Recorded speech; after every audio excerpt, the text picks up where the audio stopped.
안녕하십니까. 정치공장입니다. 한덕수의 추악한 두 얼굴이 만천하에 드러났습니다. 사실상 법정 최고형은 따놓은 당상입니다. 지금 제 머릿속에는 한덕수를 둘러싼 두 개의 장면이 겹쳐 보입니다. 하나는 1인당 50만 원짜리 5성급 호텔 음식을 개걸스럽게 먹어치우던 삼청동 공관의 풍경. 그리고 다른 하나는 내란 방조범이 되어 피고인석에 앉아있는 모습입니다. 이자가 작년 12월 바로 그 내란 직후에 무슨 짓을 했는지 아십니까? 국무위원들을 불러 모아 세 차례나 황제 만찬을 즐겼습니다. 업무 추진비 1,557만 원, 1인당 50만 원짜리 5성급 호텔 케이터링을 세금으로 시켜 먹었습니다. 한쪽에선 국민들에게 고물가, 고금리라며 허리띠를 졸라매라고 훈계하던 자들이 뒤에선 국민 세금으로 1인당 50만 원짜리 만찬을 즐긴 겁니다. 더 기가 막힌 건 뭔지 아십니까? 문재인 정부 시절 정세균 총리 만찬은 1인당 6만 원이었습니다. 6만 원! 그런데 이 자들은 무려 8배, 9배를 처먹었습니다. 이건 애당초 국민을 개, 돼지로 보지 않고서는 불가능한 짓입니다. 그런데 여러분, 이자가 지금 단순한 세금 도둑으로 끝날 것 같습니까? 이자는 지금 내란 중요 임무 종사 방조 혐의로 재판을 받고 있는 흉악범입니다. 이진관 재판부가 드디어 칼을 빼들었습니다. 단순히 옆에서 박수친 게 아니라 내란 체제를 굴러가게 한 핵심 통리박이다.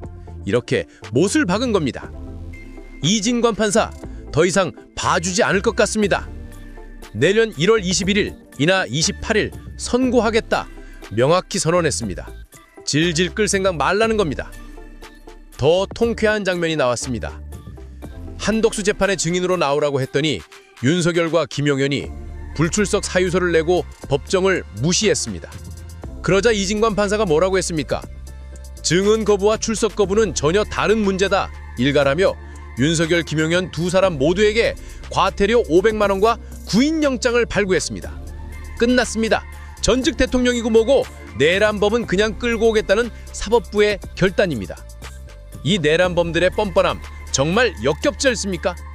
그나마 송미령은 법정에서 머릿수를 채워 송구하다며 눈물이라도 보였습니다.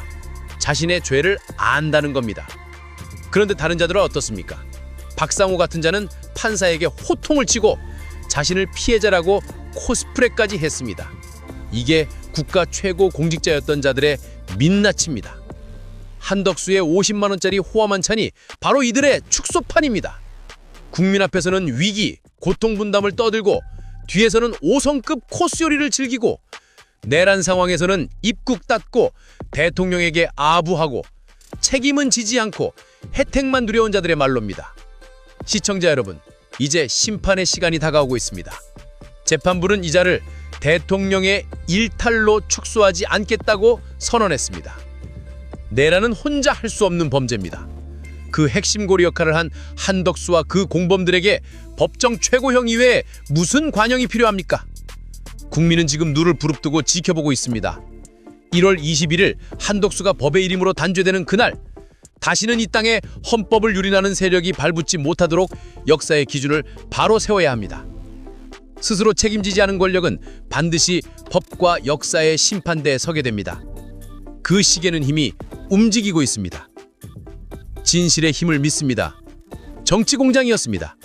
감사합니다. 오늘 한덕수 재판이 열렸습니다. 한덕수 재판 이게 갖고 있는 의미가 엄청나게 큰데 내란 방조 수준에서 이제 내란 주요 임무 종사자로 완전히 바꿔서 자 이렇게 이제 했다는데 현장에 다녀오신 분이 계시죠? 네. 우리 김대호 기자가 어떤 일이 오늘 벌어졌는지 일단 요약해 주시고 본격적으로 얘기 나누겠습니다. 지금 시청자 여러분들께 최초로 공개하는 내용을 먼저 설명 부탁드리겠습니다. 자, 일단 오늘 한덕수 내란 방조 4차 공판이 이루어졌는데요. 지난 많은 분들이 기억하시는 게 한덕수 재판 CCTV가 온 세상에 공개되면서 이 녀석들 봐라, 나쁜 짓 한 거 맞네를 많은 분들이 이제 알았지 않습니까? 그러면 오늘은 어떤 재판이 주로 이루어졌냐?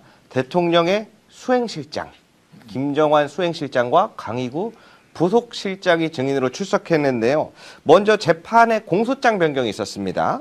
원래는 내란 우두머리 방조 혐의였다가 이번에 특검이 공소장을 변경했는데 이게 어떤 의미냐 많은 분들이 궁금해하시는데요. 내란 주요 임무에 종사했다가 하나가 추가됐습니다. 그러니까 특검 측에서는 이번에 한덕수 관련해서 이 사람은 주요 임무에 종사한 게 확실하다로 추가로 해서 확실하게 가져갔다라고 보시면 되겠고요. 오늘의 재판 내용은 굉장히 충격적입니다. 아마 스픽스 단독이 될지도 모르겠는데요. 윤석열이 그동안 몇 시에 출근을 했었는지 많은 분들이 궁금했어요. 실제 출근 시간은 언젠가.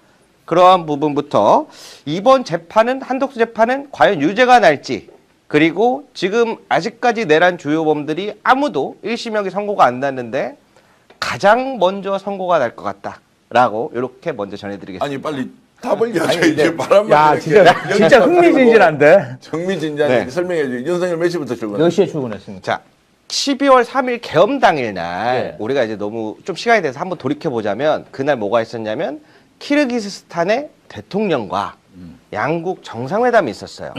그래서 이제 실장이 나와서 이야기를 하는데 그날의 이야기를 하는데 그런데 이 상황이 어떻게 됐냐? 오전 11시에 평시와 같이 출근했다. 근데 문제는 그날 오찬 점심시간이었거든요. 점심 약속이 있었거든요. 양국의 점심 약속은 제가 봤을 때 캔슬된 것 같더라고요.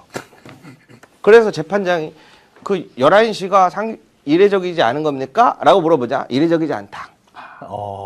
그러면 이 수행실장은 대통령을 계속 모시는 역할을 하는 사람이지 않습니까? 예.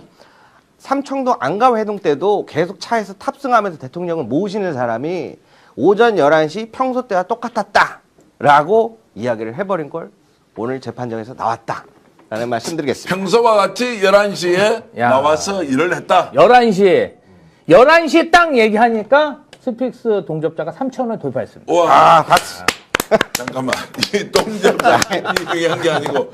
그러면 윤석열은 평소와 같이 11시에 출근했다 이 이야기지 않습니까? 그렇죠. 그 윤석열이 검사 시절에도 11시 출근했어요. 그렇습니다. 그래서 11시 출근해가지고 그 사무실 와가지고 이름 뭐 저기 서류 좀 볼 거 아니에요. 뭐 보고서 온 것은 보고 그러는데 11시 반쯤에 밥 먹으러 나갑니다. 쫙 끌고 한 서너 명, 최소 서너 명, 많은 명 7, 8명. 근데 그게 보여요 이렇게. 자, 윤석열이 직위가 어느 위치에 있을 때? 그때 이제 부장검사 이상일 때부터죠. 부장검사가 실제로 검찰에 출근을 하는데 11시에 출근을 하는 게 말이 안 되잖아요. 말이 안 되죠. 근데 그게 자기들은 말이 된다고 생각하는 게 나는 밤늦게까지 일한다는 거죠. 그러니까 밤에 퇴근 시간이 없는데 출근 시간이 있겠니? 이런 식의 얘기를 많이 해요. 그 얘기를 실제로 그런 얘기를 저한테도 했었거든요. 윤석열이 대검 그 과장을 할 때, 중수 과장을 할 때인데, 어서 기자들 언제 출근하느냐 얘기할 때, 기자들 출근 시간이 어디냐, 퇴근 시간이 없는데, 그랬더니, 나도 그렇다고. 그러면서, 윤석열이 실제로 이제 대검 중수 이과장 이과장 할 때, 그때 그런 그런 얘기 이야기를 하더라고요. 했다. 예. 그런데 그때 그냥 웃고만 말았는데, 그 뒤에 이제 제가 윤석열 중앙지검 특수 일부장 이런 거 하실 때, 그때 상황을 보면은, 11시쯤 출근합니다.